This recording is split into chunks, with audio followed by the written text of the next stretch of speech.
Introduction. In the heart of feudal Japan, where honor and valor were the cornerstones of life, there existed a samurai whose name became synonymous with fearlessness.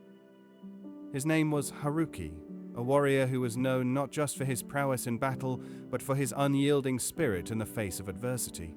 Haruki lived by a simple yet profound principle. A true samurai never fears, not even in the face of death. This is the story of his journey, a journey that will teach us the importance of embracing change, confronting our fears, and standing firm in our beliefs.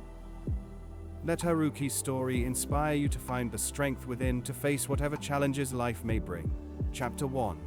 The early years. Haruki was born into a samurai family in a small village surrounded by dense forests and towering mountains. His father, Matsuda, was a respected warrior, known for his wisdom and his strict adherence to the samurai code Bushido. From a young age, Haruki was trained in the art of swordsmanship, as well as in the philosophy that guided a samurai's life. Unlike other children in the village, Haruki showed an unusual calmness and resolve. He would often meditate under the ancient cherry blossom tree in his family's courtyard, contemplating the nature of fear and death. His father noticed this and began to impart deeper lessons to him, lessons about the mind and spirit. Not just the sword, Matsuda taught Haruki that fear was the greatest enemy of a samurai, more dangerous than any opponent. He explained that fear clouds the mind, weakens the body, and can turn even the most skilled warrior into a coward. To be a true samurai, Matsuda told his son, one must learn to conquer fear, to see it for what it truly is, a fleeting illusion. As Haruki grew older, he continued to hone his skills, both physical and mental.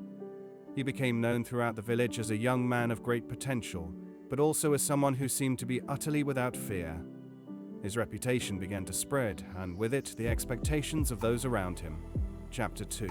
The test of courage. When Haruki turned 20, a crisis emerged that would test his resolve. A powerful and cruel warlord named Jiro had begun to terrorize the region, demanding tribute from the villagers and enforcing his rule with an iron fist. Those who refused to comply were met with brutal force. One day, emissaries from Jiro arrived in Haruki's village, demanding payment and threatening to destroy the village if their demands were not met. The villagers were terrified, but Haruki stood firm. He knew that giving in to fear would only embolden the warlord and bring more suffering to his people. Haruki gathered the village elders and proposed a bold plan. He would confront Jiro himself, challenging him to a duel to decide the fate of the village. The elders were shocked by Haruki's proposal, but they also knew that there was no one else who could stand up to the warlord. Before setting out, Haruki's father gave him a final piece of advice. Remember, my son, fear is your only true enemy.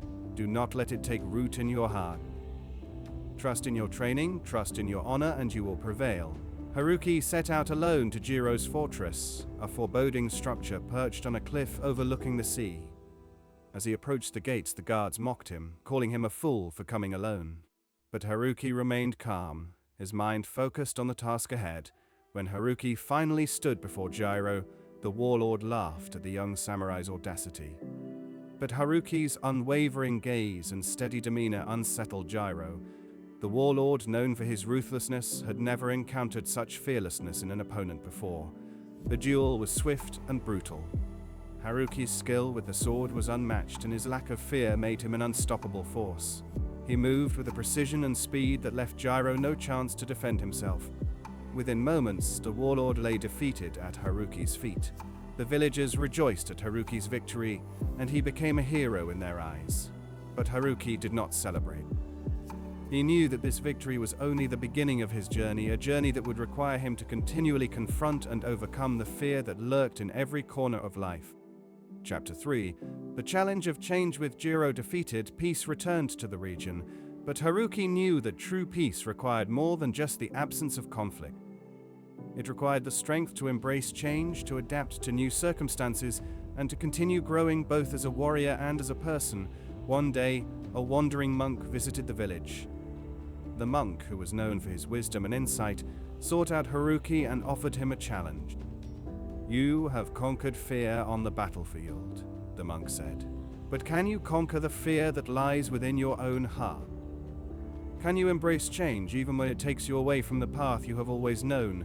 Haruki was intrigued by the monk's words. He had always believed that fear was his greatest enemy, but he had never considered the fear of chain. The monk offered to train Haruki in a different discipline, one that required him to let go of everything he had learned as a samurai and embrace a new way of thinking. At first, Haruki was resistant. He had spent his entire life mastering the sword, and the thought of abandoning that path filled him with doubt. But he also knew that true growth could only come from facing the unknown, from stepping out of his comfort zone and embracing the challenges that lay ahead. Under the monk's guidance, Haruki began to study meditation, philosophy, and the art of inner peace. It was a difficult and humbling experience for someone who had always relied on physical strength and martial skill. But as time passed, Haruki began to understand that true courage was not just about facing external threats, but also about facing the fears and doubts within. Chapter 4.